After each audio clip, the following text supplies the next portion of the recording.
Welcome to the Phone Transformer channel. In today's video, we'll show you how to remove social media links from your YouTube channel step by step.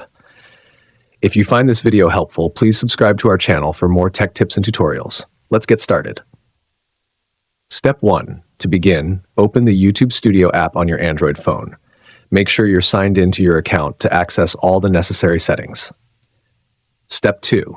Next, locate your profile icon in the top right corner of the screen.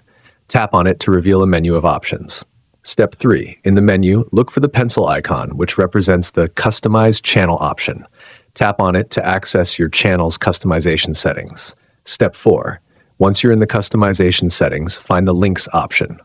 Tap on it to view and manage any links connected to your channel. Step 5. Within the Links menu, you'll see any links you've added, including social media links. To remove a specific link, tap on the pencil icon next to it.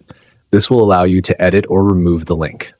Step 6. After tapping the pencil icon, select the Remove option, then click on the Remove option again. Confirm your choice by tapping the Save button. This will successfully remove the social media link from your channel. Step 7. To ensure the link has been removed, go back to your YouTube channel and check the profile section. If the link is no longer visible, you're all set. Thanks for watching, and see you in the next video.